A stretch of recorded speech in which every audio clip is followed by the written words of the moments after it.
This video is only for knowledge and educational purpose. RKT Multibagger Investment Channel is not an investment advisor. कोई भी invest करने से पहले financial adviser और खुद की एनालिसिस करें। ये चार्ट मैंने नेशनल एल्युमिनियम का खोला हुआ है और ये डेली चार्ट है, ट्रेडिंग व्यू पर मैंने खोला हुआ है। तो आप मेरे पिछला वीडियो आप देख सकते हैं ट्रेडिंग व्यू पर कैसे अकाउंट बनाते हैं। अभी ये कंपनी 52 वीक लो 68 रुपीज के आसपास चल रहा है। जब ये प्राइस क्या है ना कि हर शेयर मैं देख नहीं पाता हूँ कि कोई भी शेयर, क्योंकि बहुत सारे शेयर हैं, अब हर चीज पर नजर नहीं जाता है। लेकिन ये कंपनी जब 70 रुपीज के आसपास था तो मैंने इसे अपने वॉच लिस्ट में ऐड किया था। तो मैं ये सोच रहा था कि ये 68 रुपीज आएगा तब लूंगा, लेकिन ये 68 रुपीज तो आया ही नहीं, अभी 75 रुपीज तक चला गया है। अगर आप सोचते हैं कि 68 तो कोई एग्जैक्ट वो प्राइस आ नहीं पाता है, लेकिन इसका रिटर्न है 125-50% का। 2 साल 3 साल के अंदर में भी अगर आप आ जाता है, 1 साल के अंदर में भी अगर ये चीज आ जाता है, सही है। और कंपनी देखिए हमेशा डिविडेंड देता है, 1.5 रुपया, ये 1 रुपया 50 पैसा और 3 रुपया, 4 से 5 रुपए हर साल कंपनी डिविडेंड दे रहा है। तो जो भी कंपनी डिविडेंड देता है उसका जो एग्जैक्ट ट्रेंड में ग्राफ नहीं रहता। जैसे मंथली चार्ट देखते हैं, देखिए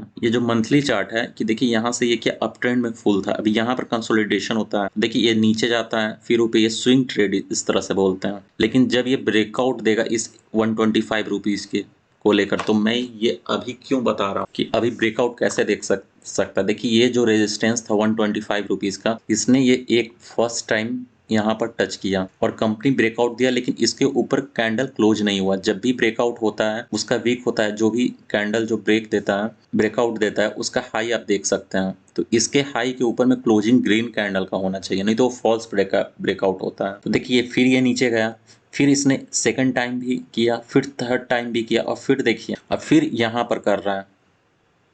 तो देखिए अगर यहाँ से यहाँ पर करा तो जब भी 1 से 4 बार, जनरली ऐसा मैंने देखा है चार्ट पर, बहुत सारे चार्ट पर, कि 3 से 4 बार तक कोई कंपनी अगर रेजिस्टेंस जहां पर वो फेस कर रहा है, बार बार आ रहा है, फिर नीचे आ जा रहा है, बार बार आ रहा है, तो वो 5वां या 5th या 6th, जनरली 5th टाइम समझिए कि वो ब्रेकआउट दे देता है, ज्यादा चांस है। और एक चांस और क्या है कि आजकल पता नहीं क्यों कप विथ हैंडल पैटर्न का फॉर्मेशन आ जाता है। देखिए ये जो कप विथ हैंडल का पैटर्न है, ये यहाँ से ये जो कप बना है,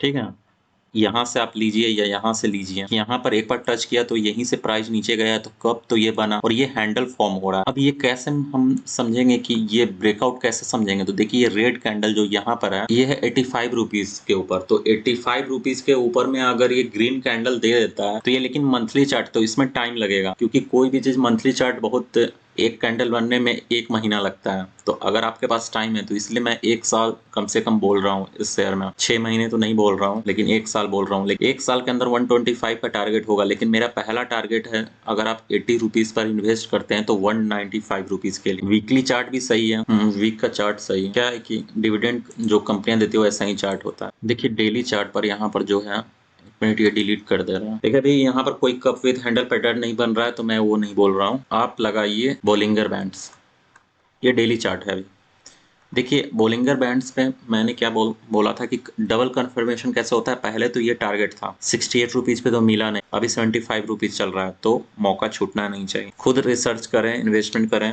मैं भी सोच रहा हूँ इसमें इन्वेस्ट होने का। मैं भी एग्जैक्ट टाइम किसी को पता नहीं है कितने प्राइस तक नीचे आ सकता है। तो देखिए क्या है, बोलिंगर बैंड्स के बारे में मेरा फुल डिटेल एनालिसिस वीडियो है, कैसे काम करता है, लेकिन मैं हर वीडियो में बता देता हूँ।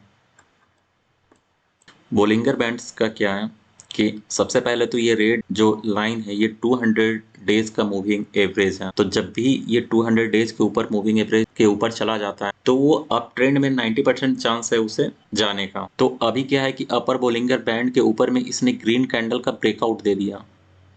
ये जो ऊपर वाले लाइन को, ब्लैक लाइन जो है, इसे अपर बोलिंगर बैंड बोलते हैं। ये बीच वाले को 20 डेज का मूविंग एवरेज है, और ये नीचे वाले लाइन को हम लोअर बोलिंगर बैंड बोलते हैं। तो इसके हाई के ऊपर क्लोज ग्रीन कैंडल चाहिए। अगर इसके ऊपर क्लोज नहीं होकर अगर ये लोअर बोलिंगर बैंड के पास आ जाता तो ये कैंसिल हो जाता। फिर से हम इसका ओपनिंग देखते हैं कि ब्रेकआउट दे, फिर उसके ऊपर क्लोजिंग दे। तो अभी तो ये नीचे नहीं गया है, इसने ब्रेकआउट दिया 76 रुपीज का। अब 76 रुपीज के ऊपर में इसको क्लोजिंग देना चाहिए। तो इस कैंडल में 77 रुपीज का क्लोजिंग दे दिया, तो ये कंफर्मेशन हो गया कि इसे ऊपर जाना है। फर्स्ट तो यहाँ पर ये हुआ। अब देखिए यहाँ पर वॉल्यूम में भी ग्रीन सिग्नल देख रहे हैं, धीरे धीरे एक्यूमुलेट भी शेयर हो रहा है। अभी देखिए ये जो डेज का मूविंग एवरेज है, अब ये यहाँ से टच होकर ऊपर भी जा सकता है। और इसके पहले 15 डेज का देखते हैं, 15 मिनट्स का देखते हैं, थोड़ा क्लियर होगा।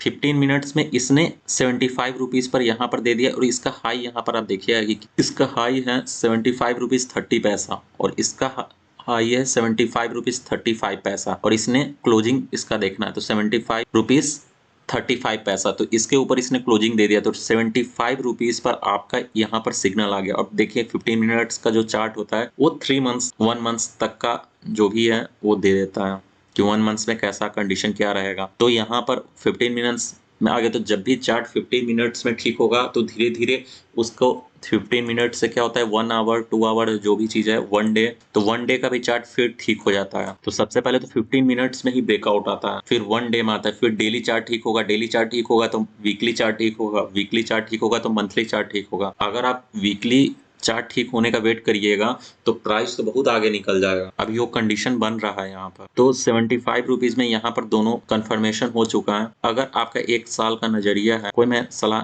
खुद से रिसर्च करें, मैं बता रहा हूँ, मैं इन्वेस्टमेंट का खुद सोच रहा हूँ कुछ पैसे डालने का। अगर 75 रुपीज़ पर अगर आप लेते हैं तो 64% का रिटर्न है। 1 साल में 64% बहुत सही रिटर्न है। बैंक में भी रखने पर 5% का रिटर्न होता है, 2.5% रिटर्न देता है, वो भी एफडी नहीं कीजिएगा तो। और ये कंपनी वैसा है जो रेगुलर डिविडेंड देगा, 3-5 रुपए तो डिविडेंड से निकल जाते हैं। अगर 1000 शेयर या 1000 शेयर मान लेते हैं, क्योंकि कैलकुलेशन में सही रहेगा, अगर आप 1000 शेयर लेते हैं तो अभी 75 रुपीज़ चल रहा है। अगर 80 रुपीज़ तक भी लेते हैं तो डिलीवरी में बाई है 80 रुपीज़ का, और 125 रुपीज़ का सेल करते हैं 1000 क्वांटिटी, तो 44,000 रुपीज़ 1 ईयर के अंदर अगर मिल जाता है सही है। 5 रुपये डिस्काउंट पर ही चल रहा है, अगर 68 रुपये से मिल गया तो और अच्छा है। तो कंपनी का मैंने आपको बता दिया कि फ्यूचर प्रोस्पेक्ट्स क्या है। 2025 का कंपनी का मल्टी फोल्ड रिटर्न्स के बारे में बोलता है। तो कंपनी जो भी बोलता है वो चार्ट में भी शो हो रहा है, उसके फाइनेंशियल डाटा में भी शो हो रहा है, इन्वेस्टमेंट कंपनी कर रहा है। तो मैंने आपको इस कंपनी से दोस्ती करा दिया, जो भी डिसीजन है वो आपका है, आप इसमें इन्वेस्ट होते हैं नहीं होते हैं। ऐसा ही पढ़ते रहें और फिर मिलते हैं नए क्लास में कुछ और टॉपिक और कुछ नया